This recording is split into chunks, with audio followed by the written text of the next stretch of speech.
Shutterstock Music. Good evening. I'm forgetting what time of day it is. Welcome to another episode of Black College Experience. I am one half of your Black College Experience team, Derek Thomas in Baton Rouge, Louisiana, and the queen of Black College Experience, Diva Kels, is on the road. Kels, what's your location? She's finally off the road. She's off the road and back in the car. Back in the car, headed to the house. It has been a long weekend. Tell us about your weekend. Hours. It was a quick 24 hours, but I am back in the A and ready to roll. Well, tell us about your travels. Where'd you go this weekend? I went home to Huntsville. Hadn't been home since Christmas. I did get a chance to get home, and I got a chance to see my mom, saw my family. All right. And one of my friends, which is an Alabama A&M Bulldog, he tied the knot on yesterday, so I'm so happy for him.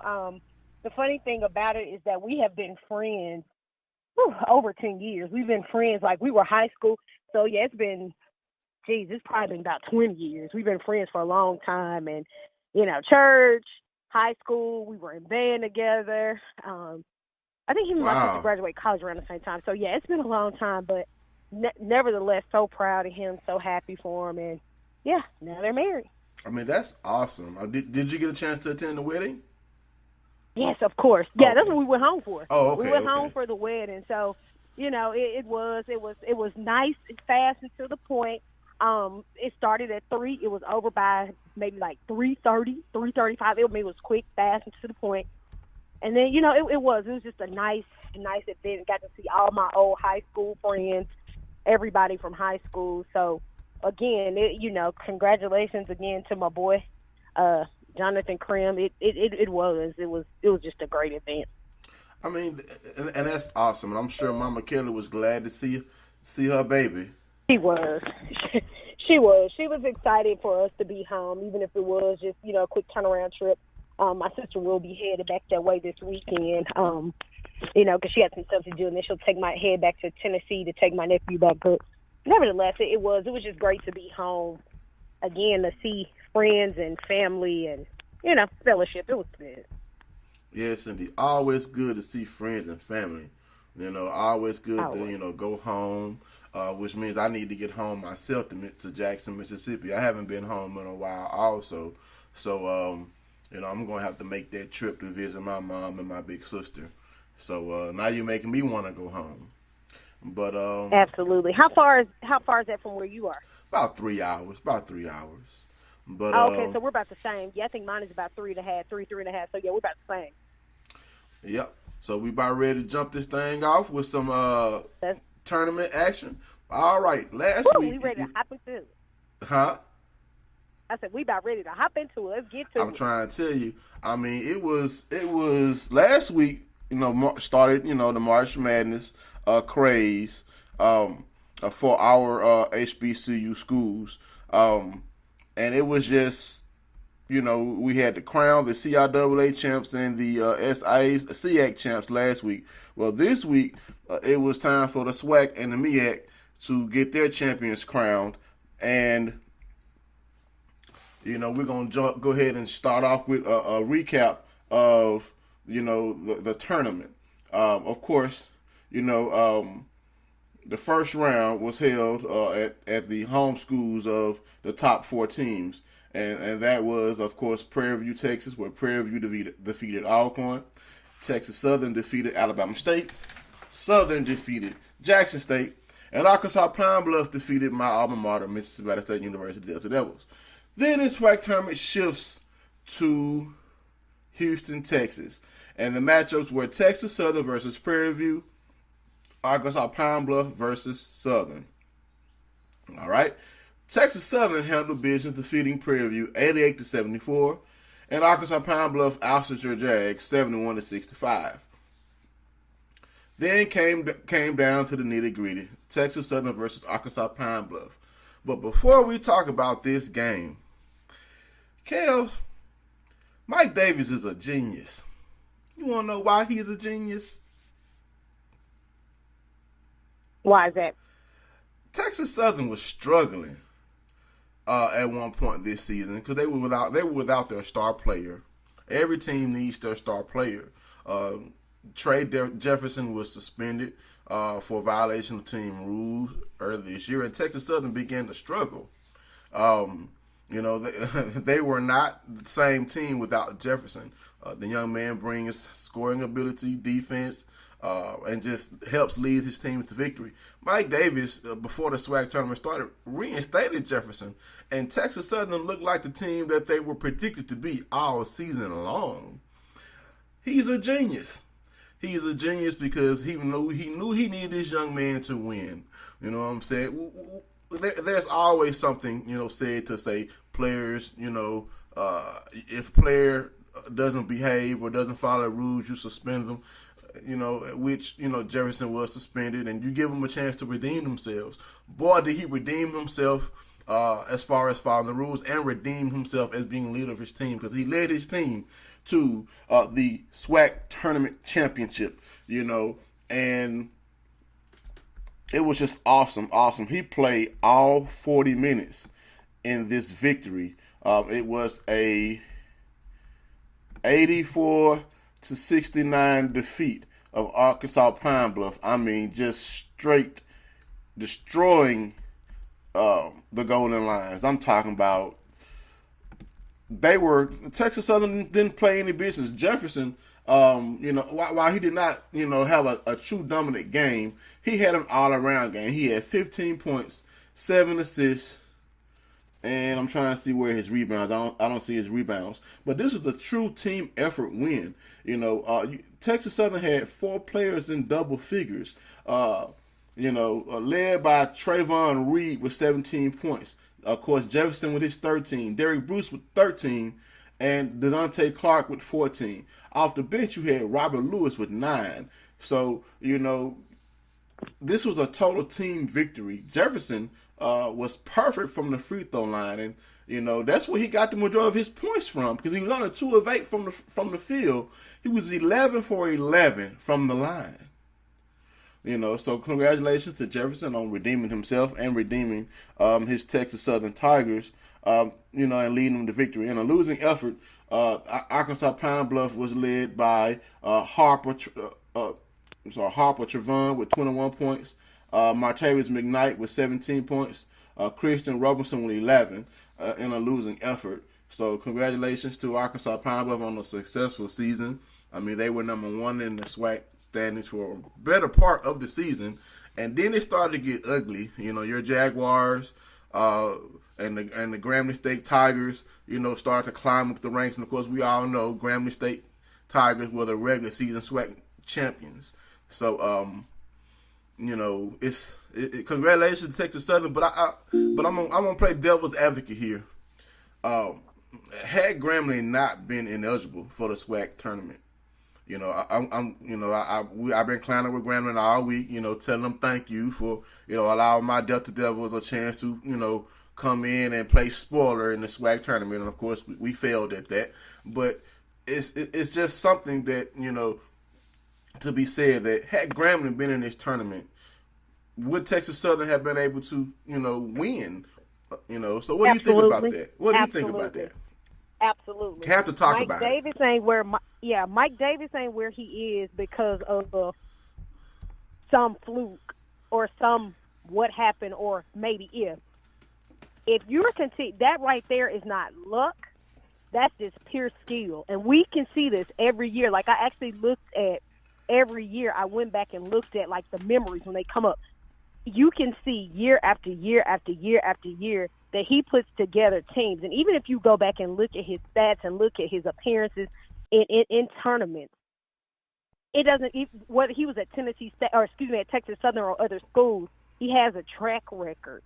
So taking nothing from Grambling, you're coming in as a first-year coach, Dante Jackson, he did the daggone thing. Can't take anything from it. But you can't say what if when you have a school that's not eligible to play. You can only be respectful of the team that actually won.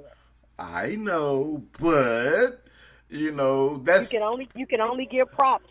We can say what if all day long, but Grambling did not play in that tournament say whether they would have won or not. So being that they did not play in the tournament, because of ineligibility, you can only say congratulations to Mike Davis and his Texas Southern Tigers.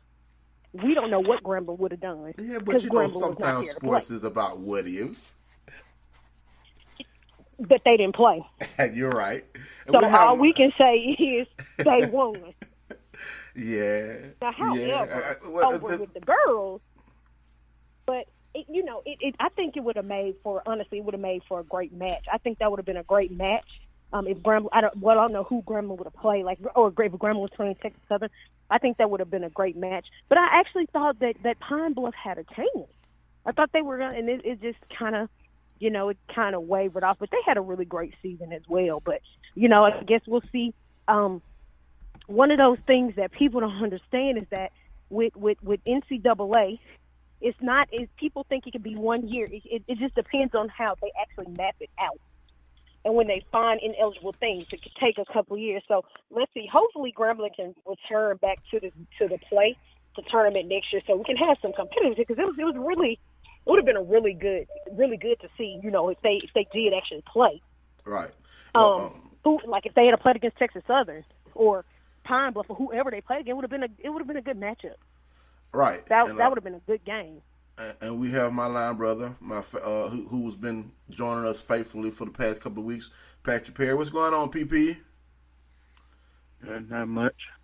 All right, man. What do you think about Texas Southern, reinstating DeMonte Jefferson and getting him back court ready in time to win the SWAC tournament championship? They didn't never say what he did or what caused him to get suspended. But he was suspended. Texas Southern was losing a lot.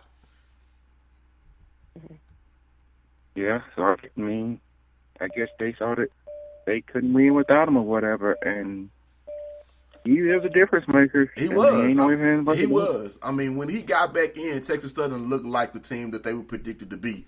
And I think they were predicted to be first in the SWAC, and predicted to repeat as SWAC champions, and that's why I said Mike Davis is a genius. Like, look, young man, I need you to get right because we need you to win. And looks like the young man, was able to do what he needed to do and, came back and he performed on the court. Let's just hope he learned something from his discipline issue to where, hey, he's a senior. It's time for him to go make some money, and you don't want your off the court or your behavior issues to impact your ability to, for a pro career. I don't know if he has NBA aspirations or wants to go play basketball overseas, but the young man is a baller. If he had not been suspended, he deserves to be the SWAC Player of the Year in basketball because, he is the reason why Texas Southern won. He's the reason, why they were able to win. Let me see if I can find this information here that I'm looking for. Because I haven't seen the announcement. I'm trying to see who did. Okay, here we go. This is what I'm looking for. Now we know we have the champion. We're going to look at the awards. Okay, for the SWAC. First team, our SWAC, guard Martavius McKnight out of Arkansas Pine Bluff, guard Ivy Smith Jr. out of Grambling State, forward Zachary Hamilton out of Prairie View, forward Dante Scott out of Mississippi Valley State, center Jared Sam out of Your Southern University Jaguars Kells, second team, guard Gary Blackton out of Prairie View, guard AJ Mosby Alcorn State, forward Trent Steen out of Arkansas Pine Bluff, forward Shermaine Thomas out of Grambling State, and center J.D. Wallace out of Prairie View. Now, the player of the year was Martavius McKnight out of Arkansas Pine Bluff. The defensive player of the year also came out of Arkansas Pine Bluff, Trent Steen. Newcomer of the year is also Martavius McKnight out of Arkansas Pine Bluff. Freshman of the year is Jacoby Ross out of Alabama State. And coach of the year, which is deserving, is Dante Jackson. Nowhere do you see Trey Jefferson on any of these all-SWAC teams, but he was a difference maker in Texas Southern, riding their ship on their way to their tournament championship and on their way to dancing in the NCAA tournament. Once all of the other conferences have been, decided upon, I'm pretty sure we will be a 16 seed, which we always are, which is going to, we may have to have a play-in game. I'm pretty sure we will. They play Central. They play Central? Okay, yeah. They've already decided that? Okay, yeah. So normally we're a 16 seed and have to have that play-in game due to our strength of schedule. So, we're going to be playing the MEAC champ, and we'll talk about that later in North Carolina Central. But congratulations to all of the young men who have earned their SWAC honors. Now, I want to go over and talk about the women. The women and SWAC tournament. Let's see here. I have this here. Let me just get this up here. Because it was the final was pretty good, but we're gonna talk about what led up to the final. And the 4 home teams which started the SWAC tournament on March 6th, Grambling State University defeated Alcorn State 80-71. Prairie View defeated Jackson State 66-64. Southern defeated Arkansas Pine Bluff 70-60. Texas Southern blew out Alabama State 70-42. And shifting on to Texas, Grambling defeats Texas Southern 66-59. Southern defeats Prairie View 84-76. And I was at the last regular season game that they played against the Prairie View women, and they trounced them soundly. Prairie View had a better showing in the SWAC tournament. And then you had what I've been calling is the women's Bayou Classic of SWAC championship basketball. Grambling State versus Southern. That matchup just rings in your ears, right, Kels? Grambling versus Southern. For any type of championship, any type of prestige matchup like we have in the Bayou Classic, which has decided the SWAC West champ the past couple of years, you had Grambling versus Southern to decide the SWAC Women's Tournament. Talk about how that makes you feel, Kels, to have this matchup decide the SWAC Tournament champion. Well, honestly, I thought it was going to actually come down to, I thought it was going to come down to Texas Southern. And so you played the devil's advocate. So now I'm going to play the devil's advocate. We did not have SWAC Player of the Year, Joyce Kennerson, playing for Texas Southern. So let's go here. If Joyce Kennerson had been playing, would Grambling even have made it to that point? Nope. Let's call an ace a ace and a spade a spade. So what's the issue? What's the issue with Joyce Kennerson for Texas Southern? Yes. She did not play on Friday. She did not play on Friday night. Do they know why was she injured? I know why she didn't play, but that's neither here nor there. Okay. That's neither here nor that's neither here nor there. All right. But you have to look at all these factors. Now, one of the things I can really say to Grambling, I think Shakila Hill, she knows what happened. Like she said it herself. What she went through last year, she said, I don't want to feel that pain ever again. And she made sure she wasn't going to feel that pain ever again. Yeah, talk about, did she ever? Yeah. The thing that I can pride my coach on, Coach Pugh, is that she owned it. She said it wasn't the referees. It wasn't nobody else. It was us. We didn't do this. We didn't do that. Own it. Like everybody, you can't blame other people for stuff that you're in the game playing. You're the person that's responsible for everything. Even if you do get bad calls, you're responsible for controlling the game.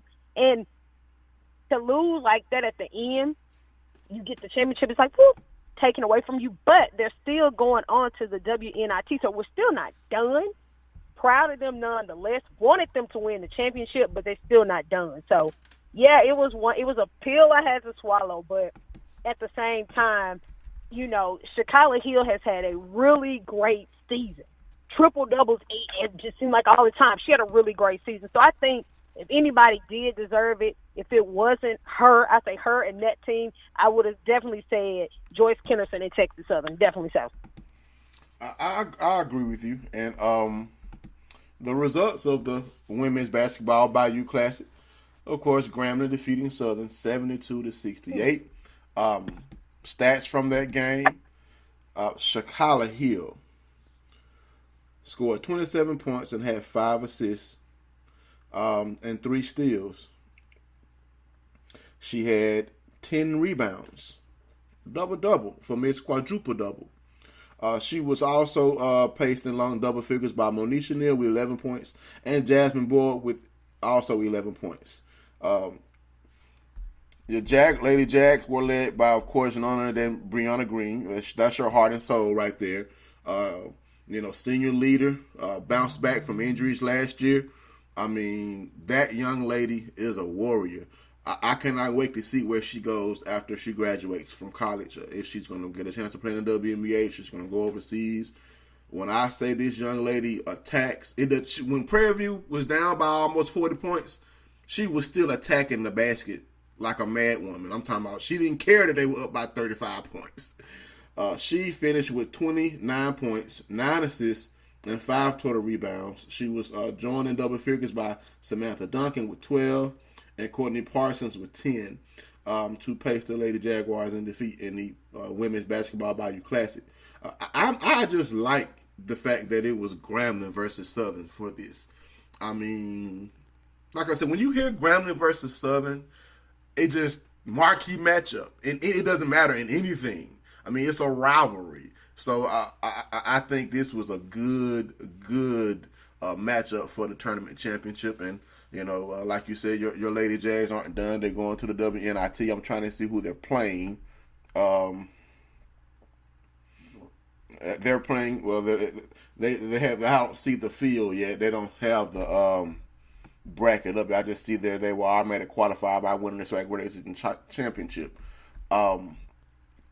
Now, for our women's basketball award winners, and there is some controversy going on here. But I'm gonna run down the first team first.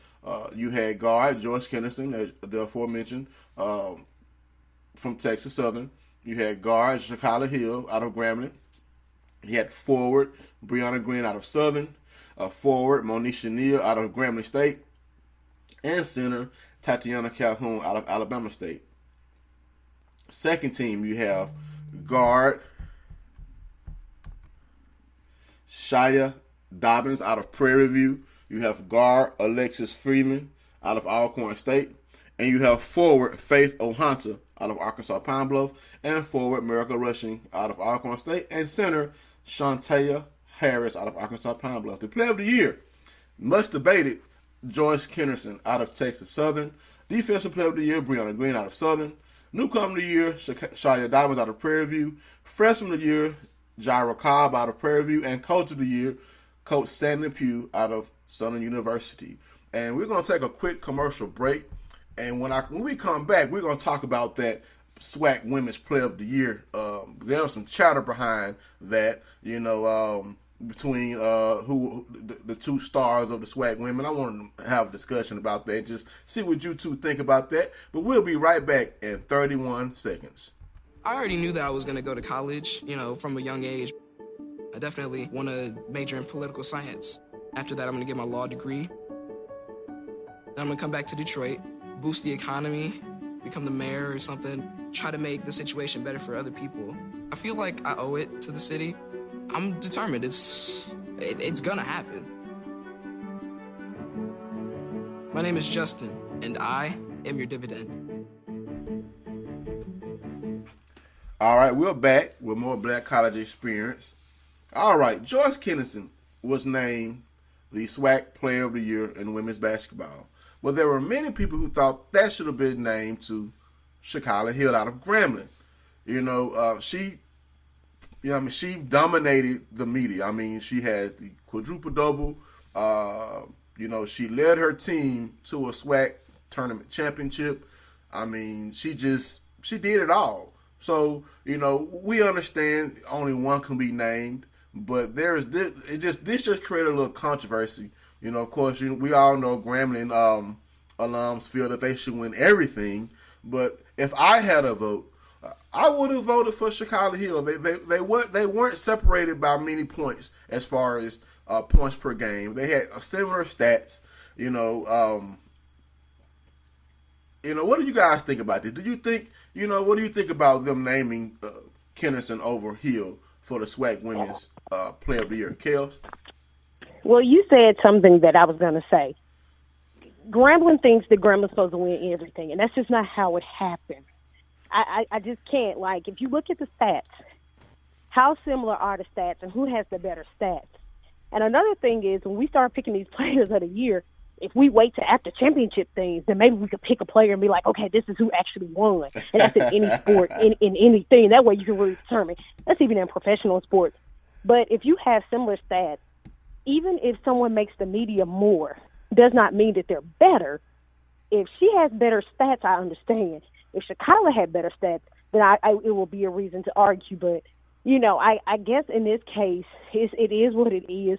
And then there's always going to be an argument of who deserves something better or who should get something, who should get a title to something. Uh-huh. That's just the nature of the beast. But likable, what exactly are the difference in their stats? Scoring-wise, Kennerson averaged more points. Averaged 7 more points a game than Chicago Hill. But I heard more about Chicago Hill than I did about Kennerson. Kennerson averaged 24 points. Hill was fourth with 17 You heard more about Chicago Hill because they talked about the triple-double for weeks and months. That's why you heard more about it. And I don't want to drag on with the SWAC because we really do got to get to these other people. But that's probably – I'm sorry. Go ahead, Patrick.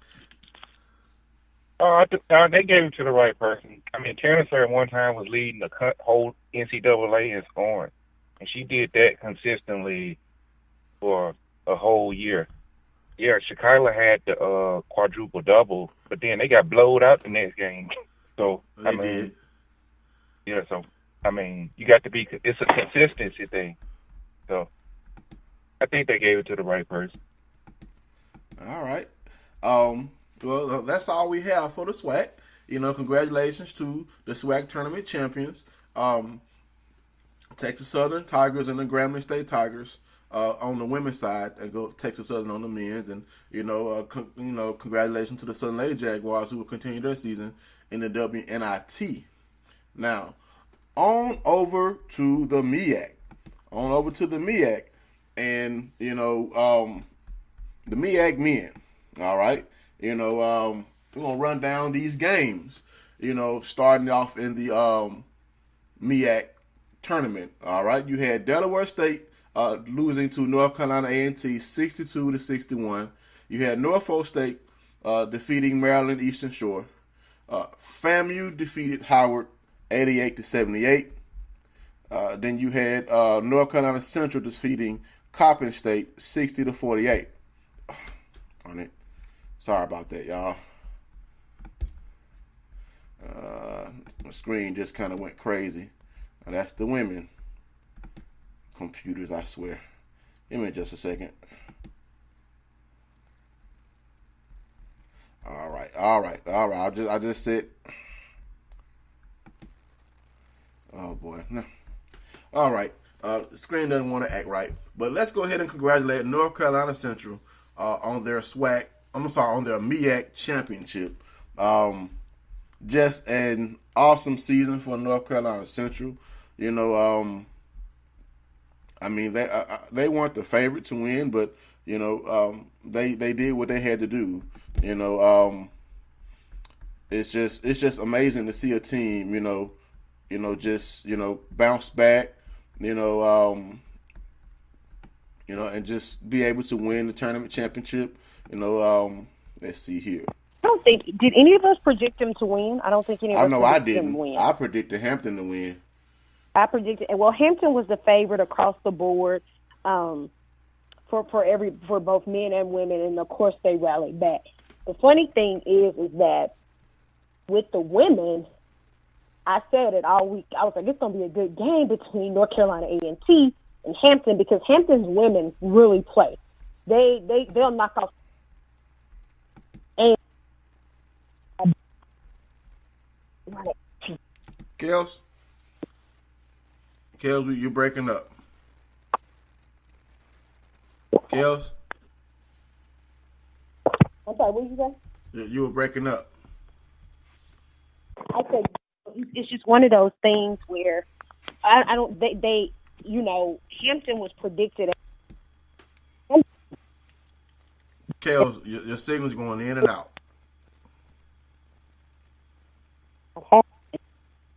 Kels.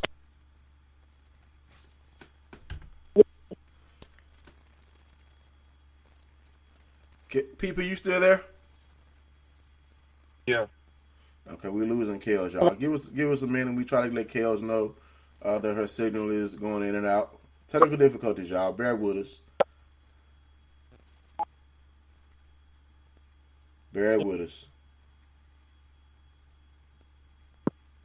Okay, we just lost Kels. All right, she'll be calling back in shortly, hopefully. We're gonna go ahead and continue this. Let me see if I can get my how I want to talk about the men back on first before we jump over to the women. All right. This thing doesn't want to move. It keeps advertisement keeps coming up on the MEAC's page. Kels? There I am. I'm sorry. All right. There you go. Gotcha. Okay. I now have what I was trying to talk about. I want to finish giving the men's rundown before we jump over to the women, Kels. Just to talk about how North Carolina Central paved their way to their MEAC championship. Kels, you there? I'm here. All right. So I think the last game that I mentioned was Norfolk State defeating Revolution Shore, and then you had I had to say that one already. Next up, you had Hampton defeating North Carolina State 96-86. Then you had North Carolina Central defeating Morgan State 79-70, which set up the championship game between North Carolina Central and Hampton, which North Carolina Central, upset the top-rated Hampton Bison. I'm sorry, Hampton. What is it? Hampton Pirates? I always get Hampton and Howard confused. Y'all forgive me. Huh? Howard is the Bison. Yeah, Howard is the Bison. Pirates.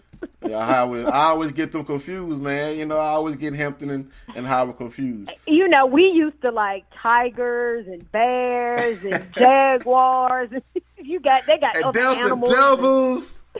Devils. We got regular stuff. I don't know. Devils could go over there too, because that's not an animal now. Hey.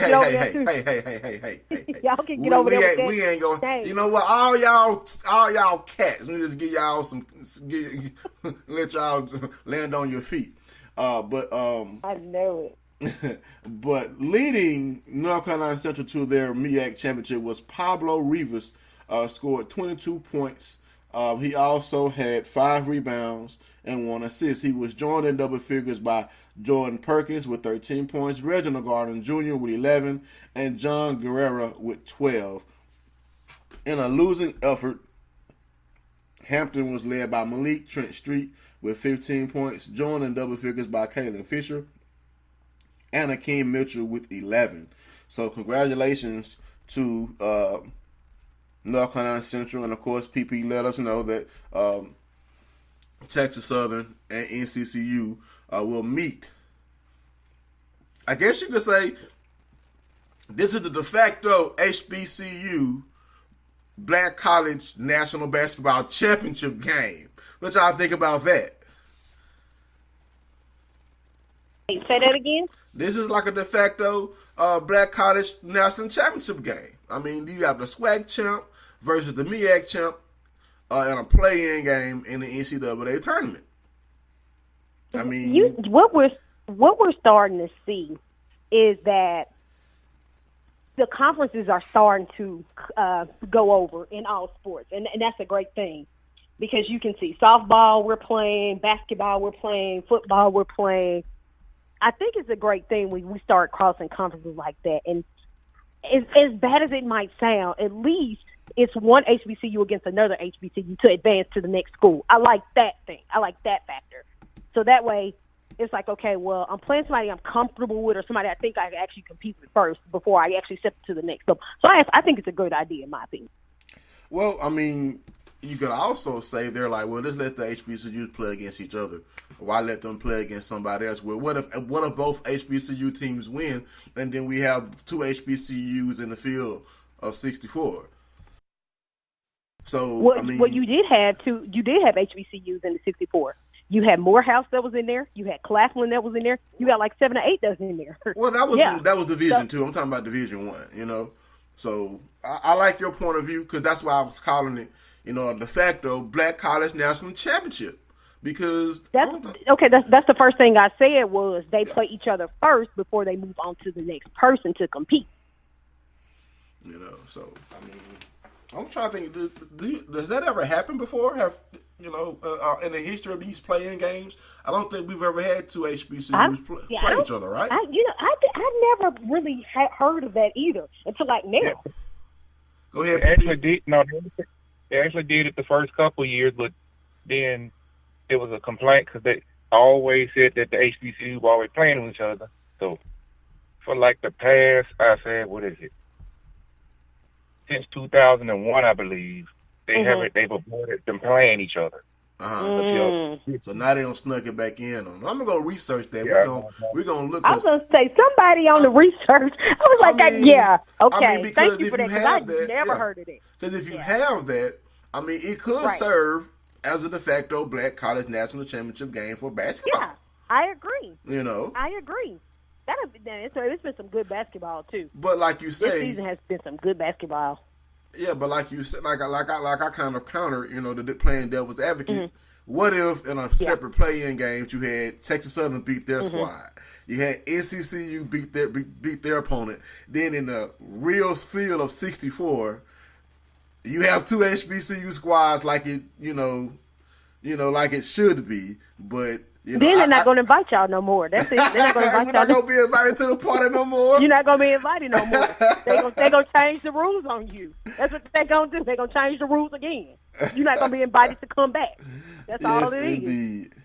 Yes, indeed. But we're going to go ahead and pick that game. Who y'all think going to win this? You know, this de facto Black College National Championship basketball game. That's what I'm calling it. I'm going to start a post about that, too. You said Central and who? Against Texas Southern. Texas Southern, definitely. I'm rolling with Texas Southern also. What'd you say, PP? Texas, I mean, what is it? Central doesn't, I saw them, they don't have anybody that can score like Jefferson. And I forgot the name of the other cat that was hitting the threes for them. I think his name was Reed or somebody. He was killing UAPB in that championship game yesterday. So I think Jefferson, with his playmaking ability, I think they'll beat Central. Yeah. Okay. Well, we're going to go ahead and run down the women scores in the MEAC women's. All right. Starting from games on March 7th, you had South Carolina State losing to North Carolina A&T. 54-38. Bethune-Cookman beating Maryland Eastern Shore 71-65. Let's see here. And then you had North Carolina A&T defeating FAMU. You had Hampton defeating Bethune-Cookman 60-61. And then, I swear, computers. This sets up the MEAC championship game between Hampton University and North Carolina A&T. Now, this Hampton women's team shocked the world earlier this year by defeating the North Carolina Lady Tar Heels. But they were unable to defeat the North Carolina A&T Lady Aggies. Your MEAC champion on the women's side. The Lady Aggies of North Carolina A&T with a 72-65 victory over Hampton University. And that will be the last MEAC championship game that Hampton will play in. We've already talked about them moving on to the Big South. Waiting for my box score to load so we can run down these stats. For Hampton, they were led by Jeffany Brown with 22 points. She was joined in double figures by Ashley Bates with 12 and Michaela Sale with 10. And for your champion, North Carolina A&T Lady Aggies, they were led by 4 young ladies in double figures. Leading the team in scoring were Jade Scaife, Jade Scaife with 15, Kayla Green with 12, Micaiah Wilson also with 12, and Korea Foy with 10. So congratulations to the North Carolina A&T Lady Aggies on their MEAC championship. So I don't think the ladies have had their selection. I don't see it on the MEAC schedule yet. It hasn't. The pairing comes out next week for them. But you know what they're probably going to do, right? I mean, of course they get the automatic NCAA tournament, the bid, but the parents. But what do you think is going to happen? They're going to go with some crazy the ladies parent. have a play-in game like the men? No. They don't. Okay, no. Okay, so we want. Graham probably getting UConn, so we can just go ahead. Yeah. You can go ahead. So we won't get a chance to have a de facto women's basketball black national championship game. Right. It would be awesome if Grambling or North Carolina A&T, if they got UConn, if somehow UConn has the worst game of their life, and just that would be a monumental upset. But the way UConn has been trouncing everybody, I mean, they beat this ACC champion by close to 30 points. It's going to be an uphill battle for our HBCU squads. But we want to wish them well. Congratulations on successful seasons. You've earned your championships. Cut your nets or horses or trophies. So you definitely deserve all the praise that we're singing on you and that everyone has sung on you throughout your seasons. So congratulations again to NCCU Eagles and the North Carolina A&T State Lady Aggies for winning MEAC championships. And we're gonna take a quick commercial break, and we're gonna come back and we're gonna talk about the GCAC. They have some teams performing well in the NAIA tournament, and we're also going to talk about the CIAA and the SWAC with teams still alive in the Division II NCAA tournament. So HBCU squads balling, you know what I'm saying? Not backing down from these bigger schools. So we'll be right back in about 25 seconds. Are you interested in attending an historically black college or university? Hello, my name is Robert Mason. I'm president and founder of the Common Black College application. Our application allows you to apply to any number of 44 historically black colleges and universities at the same time for only $35. So visit our website at www.commonblackcollegeapp.com to apply now. Thank you, and get educated. All right, we're back with more Black College Experience.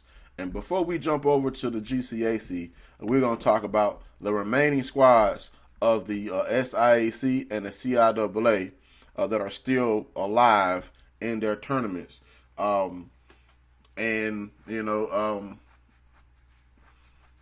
It's just awesome to see these squads doing well. As far as in the SIAC, the Claflin men are still alive. Let me bring this bracket up here. Claflin. They just got trounced. They defeated Clark 72-61 in the first round. They just got beat by Barry 89-64. So Claflin has been eliminated. Virginia State in the first round defeated their in conference brethren. Virginia Union, Virginia Union 81-76 in the first round. They played Shippensburg. And Virginia State is the number 1 seed in that region, but right now they are down 9-3 to Shippensburg. So hopefully Virginia State can come back and represent for HBCUs on the Division II level. Let's see if is there anybody else. I don't think we have anybody else Bowie. in this bracket. We got Bowie. Yeah. Where's Bowie State? That's the women. Oh, okay. That's the Oh, women. you're on the guys. I'm sorry. Okay. Yeah, that's for the women. Now, for the women, yes, Bowie State is still alive. Let's talk to you about their journey. They defeated. Let's see here. Bowie State defeated Virginia Union, 63-56, and Edinburgh University of Pennsylvania defeated Virginia State 80-55 in the first round of that tournament. Let's see if I have that bracket. I think I do. All right, let's see if we have any updated scores. All right, so we talked about Bowie State defeating number 1 seed and conference sisters, Virginia Union 63-56. They are still alive, and they defeated, like I said, Edinburgh 79-75. That's a 4 seed that they beat. Now they're playing the number 3 seed, Indiana, Pennsylvania. They will play them tomorrow at 7 p.m. So, let's hope this Cinderella. I mean, Bowie State is the epitome of Cinderella in this region. I mean, they're the number 8 seed, and they've beaten the number 1. They've beaten the number 4. Now they go up against a number 3 seed. So that number 3 seed better not be looking at Bowie State as, they're 8. We can blow them out. Better not be thinking that, because they've already shown that we can play with you top seeds. We don't care if you're a 1. We don't care if you're a 4. We can play with you. So I'm going to roll with Bowie State to continue their Cinderella season, in the Division II Women's Basketball Championship. What do you guys think about Bowie State? Well, I actually had a chance to reach out and talk to the commissioner, Jackie McWilliams. I actually talked to the commissioner today and last night. And, that was a conversation that we had. I actually talked to a couple people on that team as well. And it was the same thing I said yesterday. For people that have not been following them or paying attention to them, they have a squad. And I said it last week. I don't know what the guys be doing when it comes to basketball, y'all. I know what the men be doing. But the women on every squad will at least advance. So why do you think I'm like such a proponent of women's basketball? Because they be balling. They do. But, I'm really interested to see how far they're going to go. And just like you said, you can knock off a seed. And the thing is that if you keep playing and you play all 4 quarters, you have to keep the gas on. Like, you can't have a lead and then let up. You got to keep going all 4 quarters. You got to stay ahead, because if they have any opportunity to come back, any chance, they will. So I like their chances right now. Yes, indeed. PP? Yeah, if they've gone this far and pulled off a couple of upsets, they might as well keep on rolling with it and see where they can go. Yeah, I'm hoping that they continue their Cinderella season. Now, jumping over to the GCAC, their tournament hasn't started yet, but the NAIA basketball tournament, but there will be 3 GCAC teams in this tournament. The Dillard men and women and the Xavier men, right down the road in New Orleans, will advance to this tournament. And, the tournament, let's see here, will be held March 14th to the 20th at the Municipal Auditorium in Kansas City, Missouri. So, once that tournament starts, we will discuss the tournament and our HBCU participation in the tournament. Hopefully they can blaze trails through the tournament and, be able to leave an impact to say, we HBCUs, but we're going to come to play. We're going to come to play, and you better fear us. And, congratulations and well wishes to the Dillard men and women and the Xavier men on their future tournament aspirations starting in 3 days. So we know they're practicing hard, watching film, going over strategy.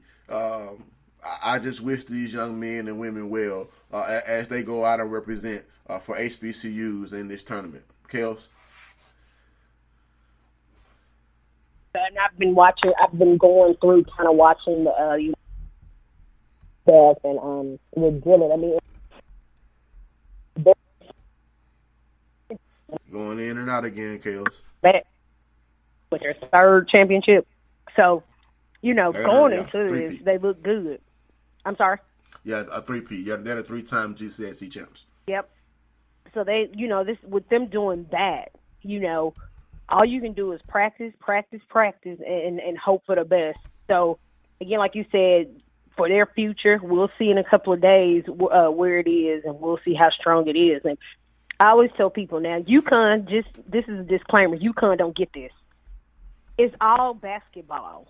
It's basketball, it's football. It's the same across the board. Now, with UConn, that's just a different thing. I don't know what that is over there. That's just a whole nother beast over there. That's just a whole nother monster. Everybody's waiting for Gino Auriemma to retire. Like, it's like the girls graduate, they got a whole set come in. Those graduate, another set come in. And it's like you they're have grooming one those girls for 5-star you. transfer. Yeah. Yeah. So it's like, okay, this is where you send your yeah, but I like what they're doing down in New Orleans. It's like, okay, that they're making some noise. So again, we'll see what they're gonna do in these next couple of days. Right. So, let's see what else we have on our menu to discuss with you all today. Let's see here. Let's go here to the before we get out of the SIAC. Let's go here. I gotta give props to my boys, man. They had a disheartening loss yesterday with Morehouse. It was so disheartening. That 1-point loss I always talk about. They were up by 18 points. They got walked down. 18 points. They were up by 18 points, went into overtime and lost by 1 point. So they had those guys on the rope from South Florida. So, it didn't go how we thought, but I've had a chance to talk to a couple of them, of course, after. So, we still in the groove, and it happens how it happens. But let's talk about the SIAC. Let's talk about the SWAC commissioner agreeing to this 5-year contract extension. You read my mind, Kills.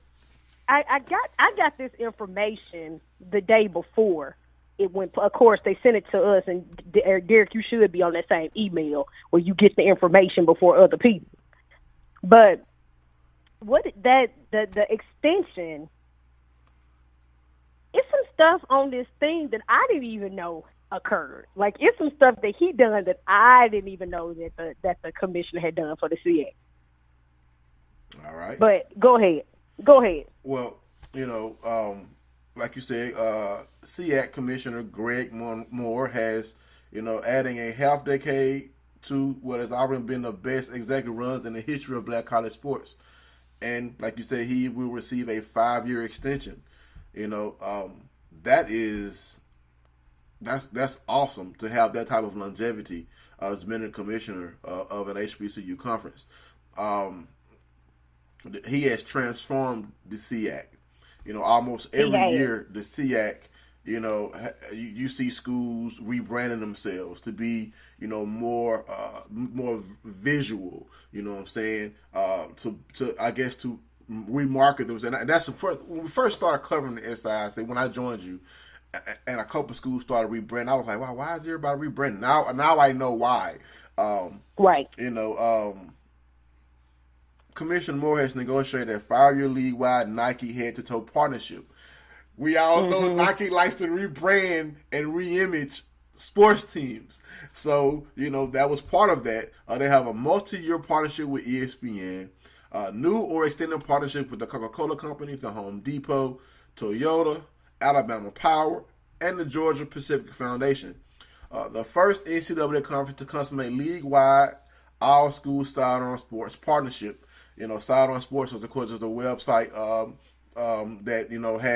that does stats and a web page design. The first NCAA conference to partner with Silicon Valley Anderson Horowitz Portfolio Company startup, multi-year partnerships with the NFL, and the first conference to start an inter-inclusion partnership with the NBA Players Association. We talked about that on our show. The CA basketball tournament streaming partnership with HBCU Game Day. Those partnerships have helped the conference to achieve nearly impossible financial goals in the area of big college sports. The SEAC boasts no depth No debt. No debt. A reserve fund of nearly $1 million. I think that's what stuck out to me. Can I have some money, SWAC? No debt. Like you have No raised debt. the debt from the balance sheet. How? You know, Come over here. no to the shackles. SWAC. No shackles on them feet for the SWAC, you know. No debt. The conference also makes the news. It's the first NCAA conference to have women in a football game they officiating crew, and regularly highlights its member schools as being a breeding ground for former professional athletes securing their first head coaching jobs. I mean, this guy, I mean, he's doing what you should do. He's doing what you should do when you want to lead a commission to prominence. Sidebar, our former commissioner did not do what he should have been doing. That's why he's not our commissioner anymore. This guy, we need someone like him to be our commissioner. We don't necessarily know how our interim commission is going to do, but he's positioning the SWAC to become the front runner of HBCU conferences. I mean, and the thing is with Commissioner Moore, it's not like he did one thing. He did multiple things. Like he was doing the milestone. It's just like he's doing one thing after another. It's growing. And you're eliminating, you don't have any debt, but you're still growing and getting partnerships and doing all this stuff. It's just amazing because, people will often say, oh, that's just the SIAC. Well, we need to just get on the SIAC's level real quick. We really do. We need to get on that page real quick and borrow a couple of pages from his book real fast. Right. And just to say this, to kind of put this out, reading from the HBCU Digest article, for the hype of the CIAA, the geographic footprint of the SWAC, the HBCU corporate brands powered by the MEAC member school, none of them have collectively pulled out the kinds of initiatives executed by the SWAC. I mean, this guy, he's a business genius. He's done all of this with several institutions mired in controversy over presidential dismissals and campuses facing outright financial crisis. Yes, because every school does not participate in every sport. Some schools, having financial crises. So, with his leadership, hopefully those schools can say, okay, we see what our commissioner is doing. Let's see if we can get on board and try to, mirror what our conference is doing because we're a member. So we want to stay on board and follow the leader. I mean, not to keep harping on this, but no debt for an HBCU conference and $1 million surplus. Right. $1 million. A lot. Yep. PP, what do you think about that? What would you do if you were a conference commissioner with $1 million surplus? We need to hire him for. Yeah. I'm not joking. I'm serious. Shoot, I mean, for all the stuff that they've done over there, that's the stuff that we've been complaining about for years over there, as far as what Sharp wasn't doing, as far as when he's commissioner of the SWAC. I said he too busy begging for Big Ten tickets with his Twitter account. Come on, man, you don't supposed to do that. You're the commissioner of a Division I conference, man. You don't do that, man. So I said we need to. If they can't hire him, if they can at least put overtures out there. Hire his subordinate. Yeah. Get somebody that's over there in that office and let them try to implement it over here in the SWAC, I mean, that's how you do. I mean, he's not doing it all by himself. A good leader also is supported by a good team. So you have probably an outstanding assistant commissioner or deputy commissioner and also assistants working to make these deals and these aspirations come to life for the SWAC. And, they're on board with his mission. Whatever he wants to do, it seems like it's working out for the SWAC. And, this league is only going to grow. I mean, we don't want them. Right now, we feel we are the showcase of HBCU sports. The SWAC is trying to come for that title. So we need to pick it up in the SWAC. Yes, we have the legends. We everyone knows what we have done, but this is the word is the what have you done for me lately type of deal. So the SEAC with Commissioner Moore.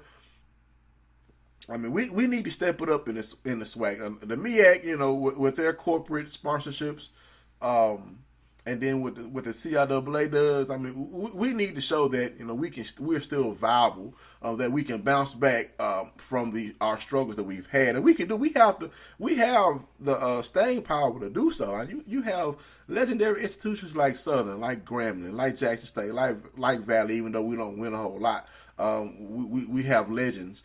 You have Alabama State, Alabama A&M, Texas Southern, Prairie View, Arkansas Pine Bluff. Grambling with 4 NFL Hall of Famers, Jackson State with 4, Valley with 2, Texas Southern with 1. You know what I'm saying? And Ken Houston, I think he went to Prairie View.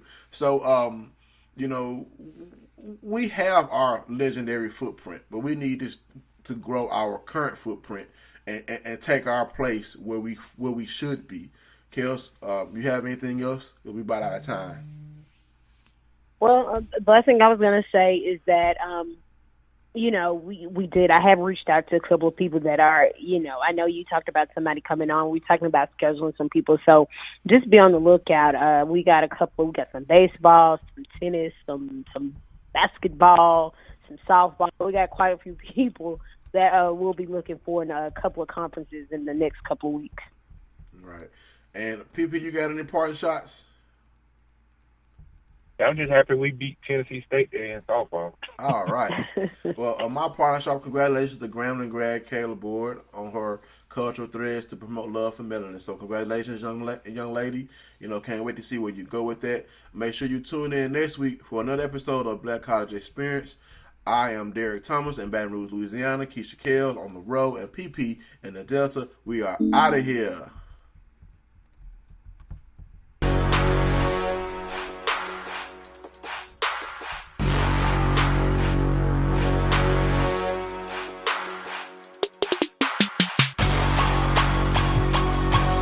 Shutterstock Music.